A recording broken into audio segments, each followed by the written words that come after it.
Bismillahirrahmanirrahim.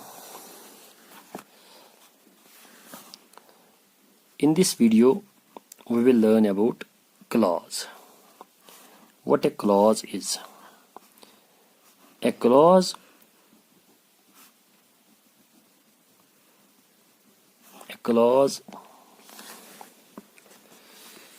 is a group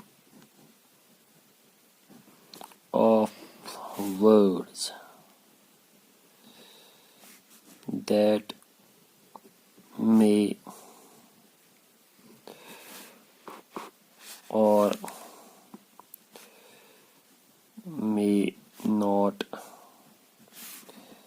make a complete sense. So, this is the definition of a clause. A clause is a group of words that may or may not make a complete sense. According to this definition, a clause is a group of words and it may or may not make complete sense. That means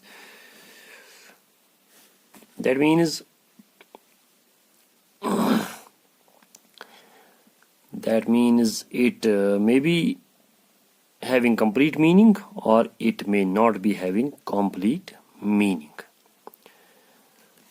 Now,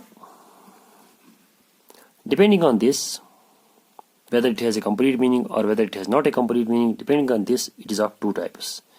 Clause is of two types. Clause is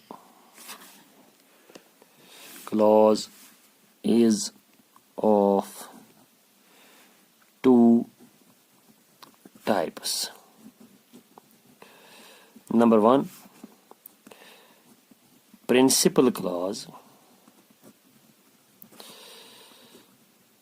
and number two, dependent clause.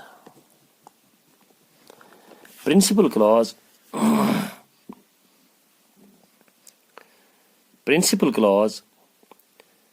and dependent clause. A principal clause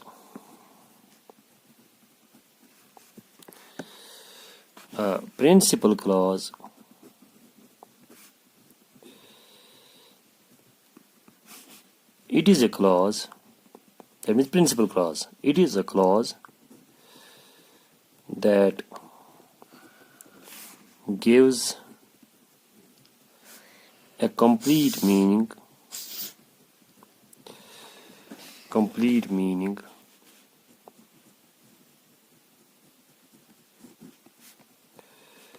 on its own. A principal clause is a clause that gives a complete meaning on its own. It is not, that means its action is independent. The action that is shown in a principal clause is independent. It doesn't depend on anything else. It is also called as main clause or independent clause. Independent clause.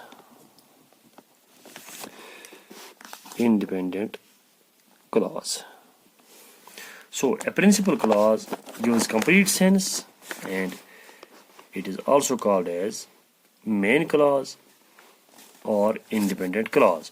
The action that is shown in a principal clause does not depend on any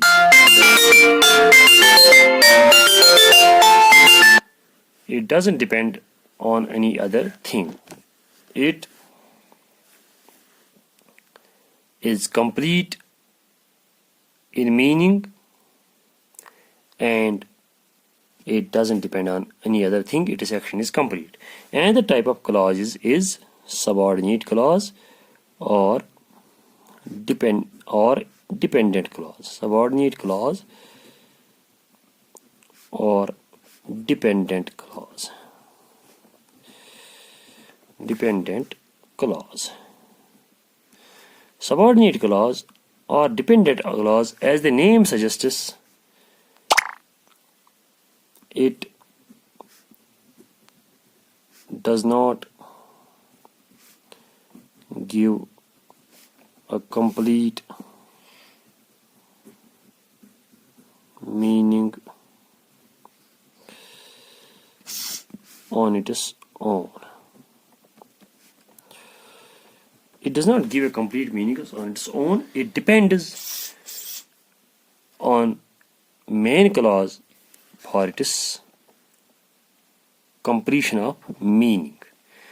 It depends on main clause for its completion of meaning. So its action is dependent. It shows dependent action. It shows dependent action. So, going by this, I write here a sentence in which one clause will be independent and another clause will be dependent. This is a sentence. He confessed that he is guilty. This sentence has two parts. He confessed is one part and that he is guilty is another part. This part, he confessed, this is main clause because its action is independent. He confessed, independent action. That he is guilty, this is subordinate clause because its action is dependent, subordinate clause.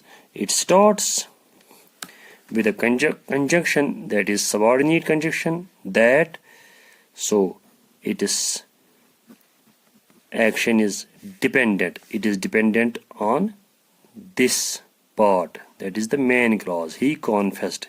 If we write only that he is guilty, we won't understand anything. It will be a futile sentence, a meaningless sentence, a meaningless part of a sentence. And if we say only he confessed, that is a complete sentence. It gives complete meaning. So this part is dependent. It shows dependent action and it shows independent action. So here, this is a complex sentence. This sentence, he confessed his guilt. It is a complex sentence.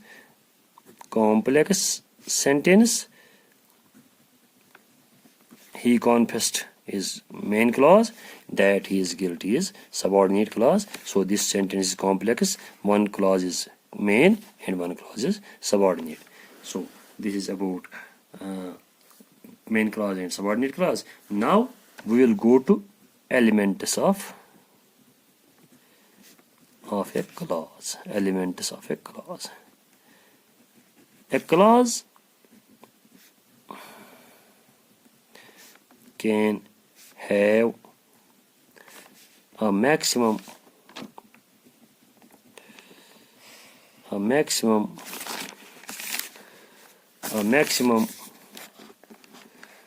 clause can have a maximum of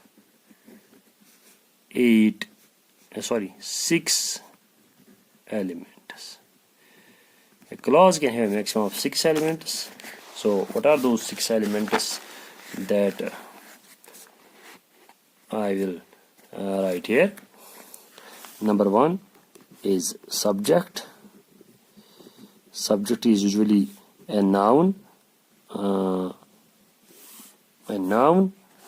or pronoun. This is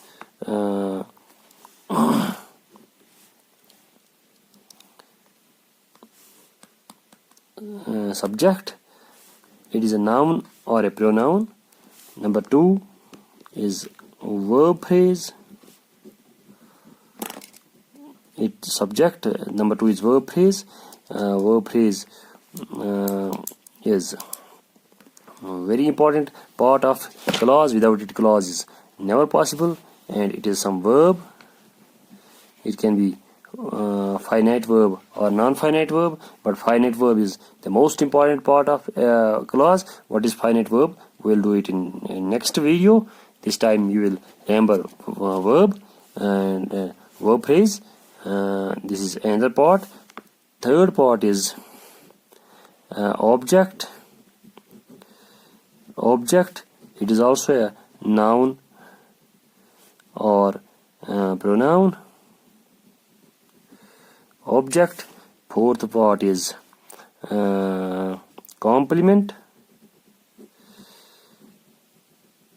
Complement, it is a noun or an adjective but it doesn't act as an object, but it refers back to the subject. It talks about the subject. For example, this I will provide an example of complement. He was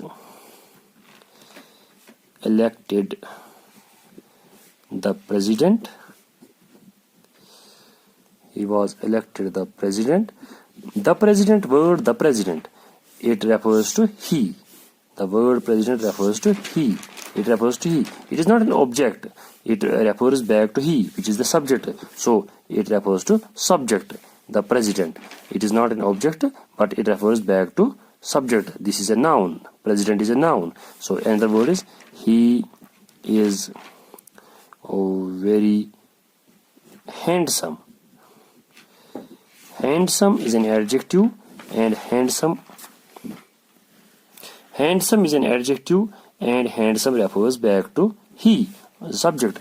This is an adjective, and both this and this noun president and this handsome adjective, both of them are complements. Both of them are complements. Handsome and adjective, both are complements.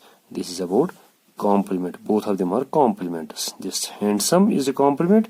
This president is a complement because it refers back to the subject.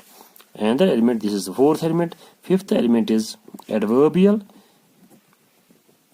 Adverbial, an adverb.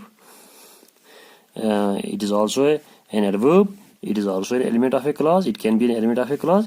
And sixth is conjunction. Conjunction is another element of clause. Of them, the most important is verb phrase, and after that is subject. Normally these two are most important, but maximum they can be 6 elements. There can be 6 elements in a verb phrase. What are these 6 elements? How can we know about them more? We will talk about in another video. Another video we will talk about the 6 elements of clause. What are these 6 elements? How are they used? And we should know that verb phrase is the most important element of a clause, and after that subject is the most important element of a clause. Subject comes before the verb phrase and object comes after the verb phrase. Remember this thing. With this I take your leave. Thank you. Have a nice day.